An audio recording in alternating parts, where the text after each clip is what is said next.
Hello, I'm Doug Atkinson here at Solutions Review, and I want to thank all of our keynote speakers, expert moderators, panelists, and solutions sponsors for participating in this year's Insight Jam Live.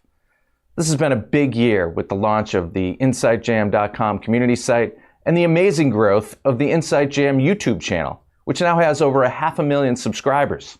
Much of this success is tied directly to the video events, podcasts, and panel discussions we have been producing, and none of that would be possible without the thoughtful participation of the many IT professionals who are generously sharing their expert insights for this latest jam. We are building Insight Jam to be a place to celebrate enterprise technology with best practices, expert analysis, and solution showcases. And we want all of you to join us there to keep the jam going into the new year and beyond. If you haven't joined Insight Jam, please do. And if you already have, take a moment to invite some of your colleagues. And again, thank you all for being here and enjoy this event. Solutions Review presents the Insight Jam Expert Keynote. A very good day, everyone. This is Daniele Catteddu. I'm the Chief Technology Officer at the Cloud Security Alliance. It's a great pleasure for me to be here with you. We're going to have a discussion about AI and zero trust and try to take an ironic take over our technological paranoia. Before I get started, let me share a couple of words about the Cloud Security Alliance, the organization I work for, just in case you were not familiar with it. We are our global not-for-profit organization founded in 2009, so we are 15 years now. We are 15 years. Our goal is to create and disseminate research and best practices for cybersecurity. As our name says, our initial area of focus was cloud, clearly, at least in the beginning. Since 2015, we started to investigate over our other technologies as well, like, for instance, IoT, blockchain, and lately, artificial intelligence. We do not cover only cybersecurity. We look into the space of privacy as well. And what we do, as I said, is to generate research through the support of an incredible network of volunteers that are helping us in creating the best practices for the future. Whatever we do is free of charge, so anyone, members and non-members, can take advantage of our work. The only thing that you need to do really is to go on our website and download our papers. With the result of our research, we also develop some training and educational material. And then we run also a compliance and assurance framework that goes under the name of STAR, and of which I'm one of the co-founder of. We like to define ourselves as an organization that leads. Here we have a short list, I would say, of some of the achievements that CSA has been achieving over the course of the years. But that's not for today, I guess, so I will leave it with you. Today, we are going to discuss about buzzword, essentially, and two more specifically, artificial intelligence and zero trust. So the idea is to try to figure out how, mixing these two buzzwords, we are going to trying to find an approximate answer to the question, am I in control of my data? And the second question that I guess I would like to answer with you is that I'm being fooled. This is like putting together, as I said, zero trust and artificial intelligence, trying to figure out how the zero trust approach can help organizations in their journey towards AI services implementation as they embrace AI technologies. As we all know, we are witnessing an amazing revolution. Our way of executing daily tasks, both at home as well as in our workspace, is changing very radically and is changing at a very, very quick pace. We are getting a lot of support. Many of the stuff we do are now much more effective and efficient. Those benefits don't come only, come also with some risk attached to it. And certainly with a kind of loss of governance especially over our data. Now, arguably, the approaches to cyber that we have been using up until now are possibly not fit for purpose. The idea of perimeter-centered security, the idea of monolithic and static security, certainly it doesn't match very well with the AI world. And that is where I guess that zero trust comes into play, and we will see today, we'll try to get an high-level picture on how zero trust can help us. Now, talking about zero trust, CSA, as we do like buzzword quite a lot, we started to investigate on zero trust in 2013 when we initiated our working group on software-defined perimeter. And then in 2014, we have released the version 1 of the specification for the SDP. For those of you that are not familiar with what the software-defined perimeter is one of the most relevant and effective zero trust architecture. There will be a lot to discuss about SDP, so happy to provide some more details to any of you who's interested in the topic. Going back to zero trust. So in general terms, and in terms of general trends, what we have seen is a lot of integration within many areas of our organization. Marketing, operation, customer support, those are all areas where the adoption of AI-based tools is, as I was referring earlier, increase the efficiency and effectiveness of our operation. We use AI also a lot for automation, and that is pretty obvious given the scale and complexity of many of the phenomena that we are confronted to in our daily lives, especially within business environments. We need necessarily to automate this task, and AI is definitely there to support us, and we have seen already now the amazing results that automation can bring to our organization. Code development, that's another of those areas where everyone, I guess, is seeing the incredible progresses that AI-supported tools are making. The quality of code is increasing at an impressive rate, mostly almost on a daily basis. We use AI technology a lot also for supporting our decisions and making predictive analysis. Here, and if we go back to automation and decision support, and we look at them under the perspective of the AI agent, then the progresses, especially in the last releases that we have seen on major frontier models, is truly unbelievable. There is also an aspect of misusing of GenAI services. For instance, targeted psychological manipulation, large-scale sophisticated social engineering attacks. So this is to say that in these trends of adoption of the technologies, we see a lot of challenges. I guess that first and foremost, when we look at challenges, we should start looking at the challenges from the strategic perspective.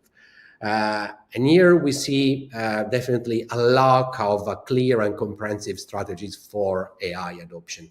Now, I think it's pretty excusable and pretty fair to assume that many organizations are still trying to get an orientation in this very difficult landscape. It is true that entering into a space or entering in and trying to approach a completely revolutionizing technology without a clear direction of where a company would like to go is rather dangerous.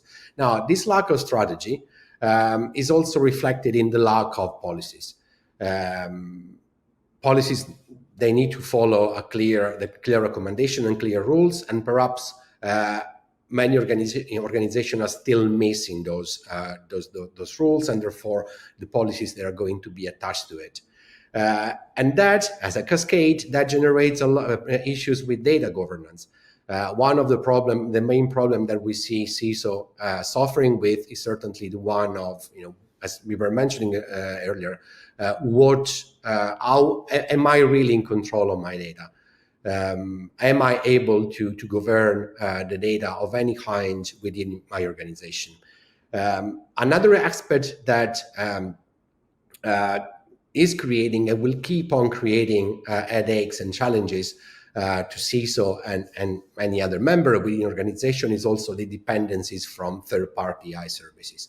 Now, as we all know, the tool out there are AI-based tool out there are unbelievable, or at least some of them are. But they are fairly new, so in many cases immature, and then they have some hidden complexities behind. Now, from the perspective of a CISO who has to evaluate the third-party risk that is associated with the adoption of these tools, clearly is a sort of nightmare because we are in an absence of standards to base our assessment, and it is also clear what are the underlying requirements that the third-party companies are using. Now, this problem of third-party security is of course not new. All the organizations that have been embracing cloud in the past 15 years went through the process of trying to understand on how to monitor the various steps of the value chain of an organization. Now, in AI, it's going to be no different. As a matter of fact, we will see a lot of similarities between cloud and AI. But certainly one of these areas where to put a lot of focus and attention, again, especially because we are currently operating in a situation of lack of leading framework and standards. CSA is in fact working in this area. We are currently developing our work on AI control framework. And in the next days or maximum weeks, we are going to release our draft AI control framework for peer review. And then finally, from the challenges perspective, we'll see a lot of sophisticated and automated large-scale AI-based attacks, social engineering, 0 days, and so on and so forth.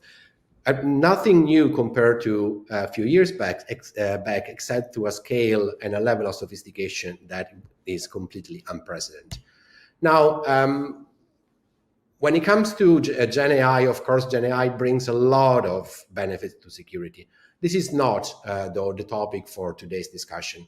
We are going to focus more on how we can use zero trust to protect AI, and not so much on how AI can improve and make zero trust even more effective. There are, though, some consideration that I would like to make, and within the benefits, we see here, a short list of them. Surely better coding. I mentioned that earlier. There is also the benefit of a better mapping and better control over the supply chain with a near real time bomb material. And then going back to the problem of third-party management is certainly a benefit that it comes very handy. There is, of course, then the benefit of security and compliance automation. As we mentioned earlier, automation is going to be key. And the support that we are getting from AI-based tool is incredible there. Adversarial testing, all the benefit that our attackers have in terms of automation of social engineering campaigns, of vulnerability scanning across entire networks, while the same capabilities are also given to us, and we can use AI technology to support our red teaming and penetration testing strategies through adversarial testing. Self-healing application, and of course the area of security operations center, where it seems that AI has been already bringing a lot of benefit and goodies over the past few years, but that rate of progress in terms of support is increasing on a daily basis, and that's no wonder. I mean, if we think about the problems within a security operations center, which are typically a problem of diversity of logs and input, scale of them, and velocity at which we need to process and analyze this ginormous amount of logs. So with the support of AI-based decision making, we can certainly do better. But we said not much time for us to discuss about the generic benefit that AI can bring to security, but rather than the opposite side. So when we look into the possible threats and risk generated by GenAI and large language models, there are a few of them. Interesting one, model manipulation, data poisoning. The list that you see here is taken from our work on the threat taxonomy. So as a part of the foundational work that we are doing to develop the AI control framework, we defined a taxonomy, and this threat categorization is part of that taxonomy. In this list today, we're going to focus specifically on the item number 3, sensitive data disclosure, and we're going to touch on the loss of governance and compliance. I'd also mention a category that is not reflected in this list, which we might add, which is the abuse of AI. Now, we said sensitive data disclosure. So let's talk about organizational data at risk, which apparently is one of the current biggest headaches for CISO. What we are talking about? Well, we are talking about, first of all, intellectual property, all the data, proprietary of the information, code, trade secrets. We are talking about sensitive data. So employee records, some strategic planning, HR data, financial data, everything that is critical to our organization. And then finally, also regulated data. So personal data, PIIs, health records, PCI covered, so payment data type of scenarios. And what are the risks we are facing here? One that certainly has been omnipresent in our discussion about cybersecurity ever is the one of data leakage. And with the adoption of AI services, the fear is essentially to lose the level of controls over our information. How I can make sure that through the adoption of AI services can inadvertently expose my information, my treasure to the public. The other risk factor that is very top of mind for many is also the one of the use of our data for training purposes. Now, from that perspective, of course, there are some clarification to be made. Leading frontier model, so think about ChatGPT or Claude, for instance. They have as an explicit policy the one that they don't use user data for training unless it is explicitly state the opposite, or there is an explicit consent from the user. There are other players that are indeed using personal data or user data for the sake of training.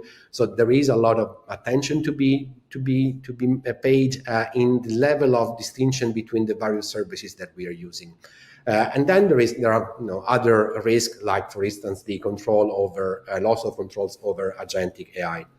The impact, well, legal consequences for sure in terms of breaking GDPR on CCPA rules, but not only from the privacy perspective. There are other possible legal consequences there. Reputational damage and loss of customer and stakeholder trust, which is certainly very important, and then exposure of our intellectual property.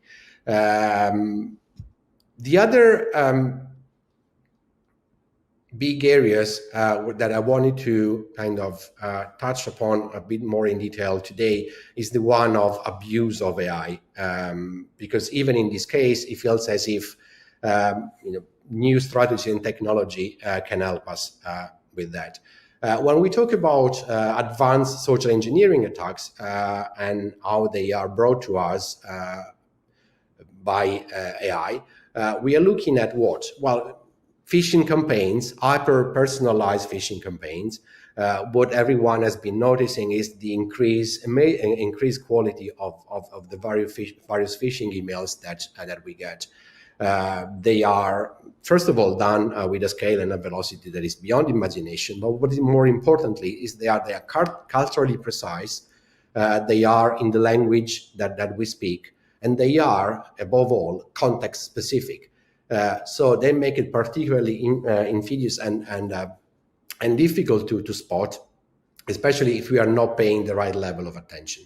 Not only that, I mean, deep fake is certainly changing the way in which people look at reality, hopefully so, and that can be source of attacks and in many ways, because the source of attacks can be many, from voice manipulation, facial recognition manipulation, behavioral patterns replication, all those evil tools that can be used in order, for instance, to bypass multi-factor authentication, even biometric-led multi-factor authentication. And then finally, another aspect to be taken into account, again, is the level of automation, the scale, and therefore the financial profitability of these large-scale campaigns. That can be, as I said, industrialized, and at the same time make it very kind of handcrafted and detailed. It comes to mind the discussion that has been for a while over the use of the Meta smart glasses, and now they can be used in order to collect over a very large population set, a lot of very detailed information about the habits, who they are, their profile, in order to dox them eventually. Now, what to do in this case? Well, someone would hope that a bit of critical thinking could help, and certainly will. In addition to simple and pure critical thinking, there are some approaches, strategic approaches to cyber problems that we should be implementing. One of them, as you could have guessed from the title of the presentation, is certainly zero trust. Now, what is zero trust? Let's say that for those of you that have perhaps been living on the moon until now, zero trust is not a technology. It's a philosophy, it's a strategy, and it is also a technology. It is important to stress the fact that it is it's a philosophical approach, because that is very much the core value of what we are discussing today. It's not really as much as what are the specific actions that you need to put in place. Certainly very important. It's not about the specific technology, but it's about that revolutionary mindset that you need to apply, that philosophical approach that you need to follow, and and you need to embed within a strategy. A strategy that is based on the logic of common sense and skepticism, a way to kind of orientate ourselves in a very complex reality where it's kind of becoming difficult to discriminate from what is real and what is not, what is real data, what is synthetic data, and in presence of fake data, what's my level of awareness of that data is synthetic or not. And also in my interaction with the various entities, how I can make sure that a specific entity or individual is supposed to have access to certain specific information. Now, skepticism and certainly messing out with an evidence-based trust. That's the other kind of big revolution, if you pass me the term, for zero trust. The idea that it is not that trust doesn't exist. We can build trust, but that trust, it has to be built on the top of data, facts, evidences. Like, show me your sources. Tell me on which ground I should believe your request to have access to my resources. From the more practical point of view, how these general high-level principles are reflected into reality. How do we embrace zero trust? How do we have this approach of decision making based on evidence? based on a rational behavioral approach. Well, first of all, by facing the reality. So when we look at the architectural principle for zero trust and we talk about facing reality, it means that we need to assume breach. And the way in which we design our architecture is done in such a way that we should expect a compromise. Sooner or later, hopefully later, but we never know, something will happen. So let's design in such a way that we can absorb that breach. Then the other one is to focus on the resources and the identities. So what I need to protect? What is really the asset around which I want to build my controls? In this specific case, as we are talking about data, well, data is your perimeter to protect. And then what are the identities within the ecosystem? What are the human and non-human entities that you need to pay attention to because they would like to have access to the information?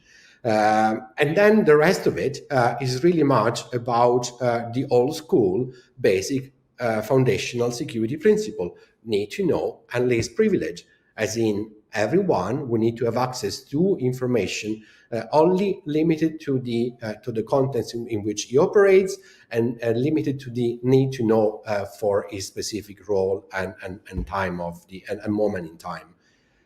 On the top of it, since there is this continuous changes of within organization, which are essentially living organism, then there is a need for continuous verification because external and internal factors can change because the context in general is continually changing, and therefore there is a need to kind of move ahead or move away from the concept of inherent trust and move to an idea of perpetual authentication based on requirements and context.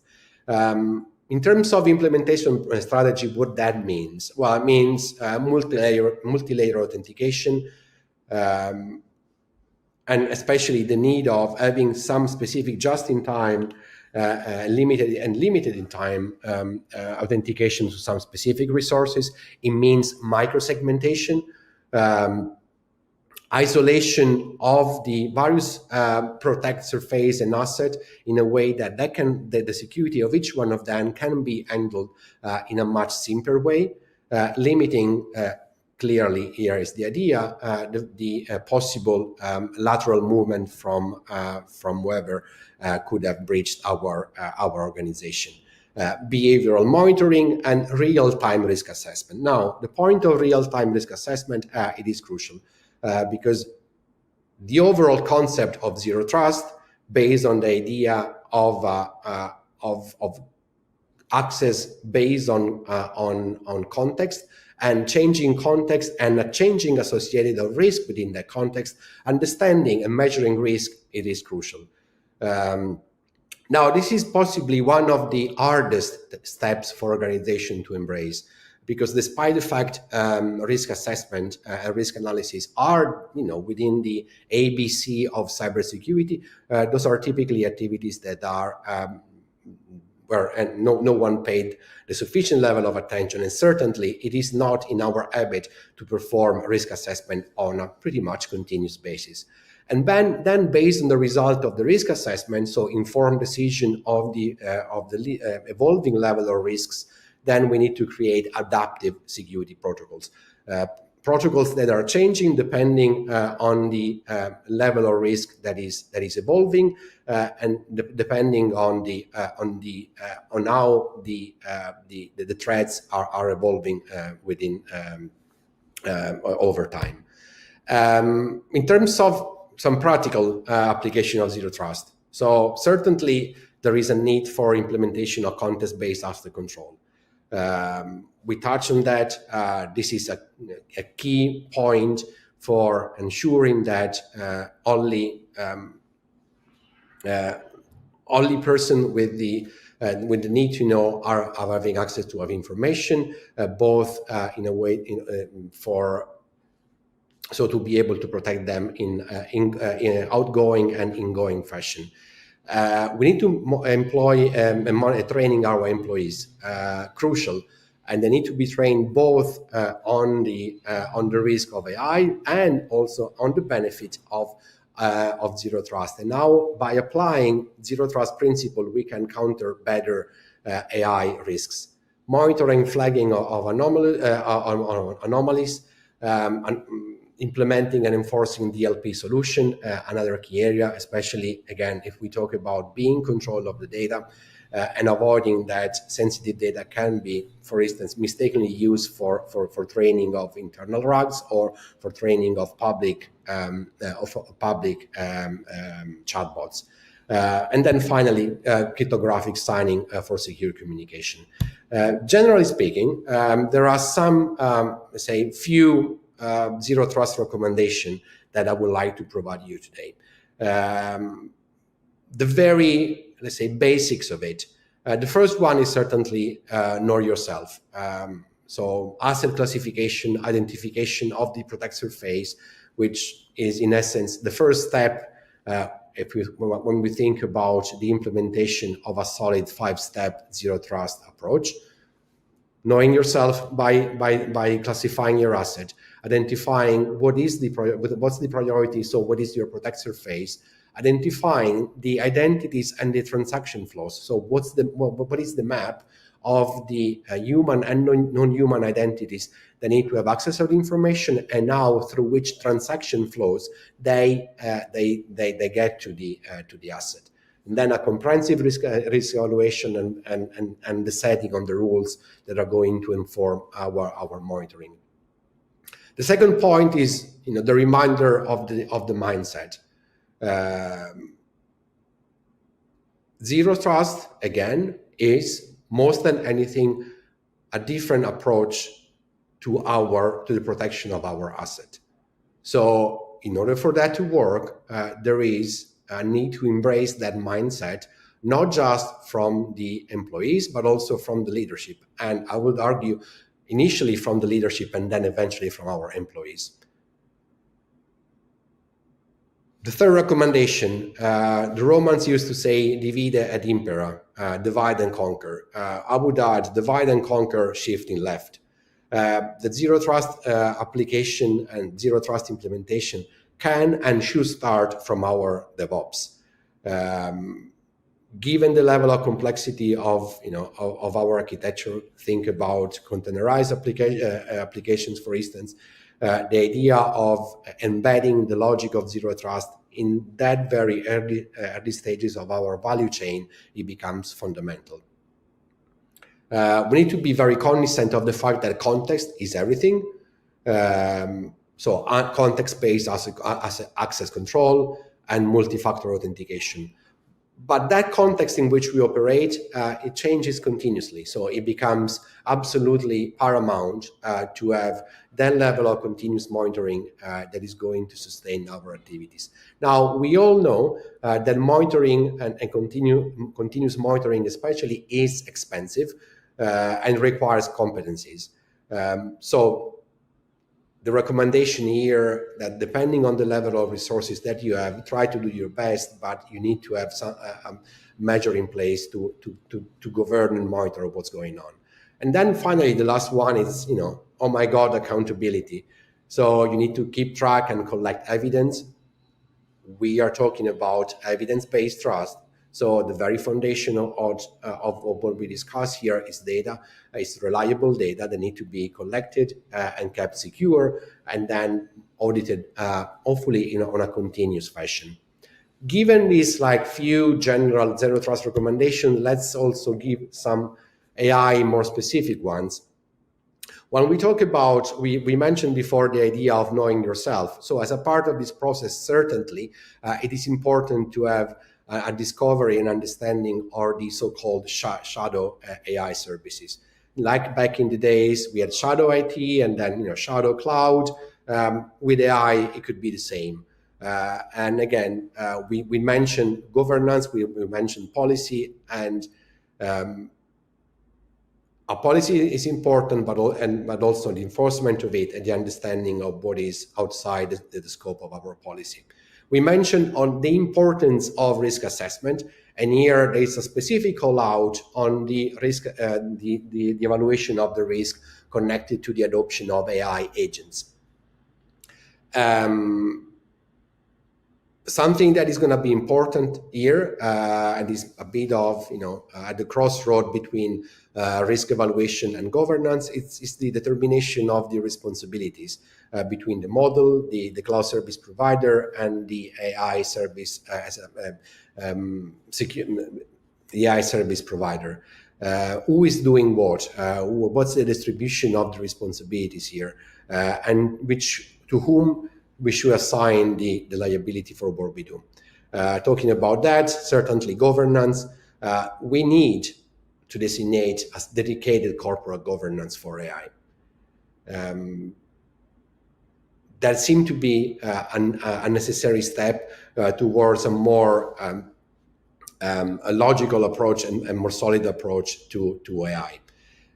Create policies to govern the various transaction flow, and especially remember to monitor the implementation of those policies. We talked about data governance now, and the risk associated to data security and data leakage today. The recommendation here is to keep the control as close as possible to the protect surface, as in to the asset that I want to protect. And if the protect surface, in my case, is data, then that control, it has to be as close as possible to the data. So encryption, watermarking, there are various ways in which we can protect our data. It is important that the control, though, is attached as close as possible to the asset we want to protect. And then finally, we need to communicate and evaluate our compliance. Now, with that said, before we close my session, I would like to give you a very brief overview on some of the relevant activities that CSA is performing in the space of zero trust and AI. Starting with AI, I mentioned in the beginning that we started 2.5 years ago our research on zero trust. We launched our AI safety initiative. The mission and the objective of this initiative, it's very much in line with the rest of what CSA does. So we want to create trusted security best practices for AI. And the way we are going to do it is going to be very similar to the way in which we have been developing research so far. And we see ourselves as an approach that is supportive to existing ones, both in the space of decision-making and policy, and in the space of research. The idea, again, is to develop framework and guidelines that are going to support our community. What you have seen earlier on is a brief list of our initial publication that I would like you to consult. As I said, they are totally free of charge. While in the space of zero trust, we have already a very, very active working group and an ongoing initiative. A lot of research that we have done in this space. As I mentioned, we started 10 years ago with SDP. Those are the latest release that we have done. Very interesting to check out the one of the application of zero trust for critical infrastructure. And then finally, as I said, the large majority of the research that we do typically ends up into the body of knowledge of some training and education material. In this specific case, approximately a year ago, we have launched the Certificate of Competence in Zero Trust, CCZT, a training and a professional exam that you can take in order to inform yourself about zero trust and become an expert, and then have also the opportunity to kind of show that off by getting the certificate. So a lot, and there is in fact a lot more that we are doing. I will be more than happy to share additional details on many of the stuff that we do, and for that you can certainly reach me out offline. For now, I don't know if you have any questions. Certainly questions are going to be fundamentally important as we embrace AI. Asking the right question is going to be the key of success for anyone using AI and protecting himself from the AI. In my case, the answer would be always the same, which is 42. And I guess with that, I would like to wish you a good continuation for the event and a great rest of your day. For video highlights, replays, and more, visit insightjam.com.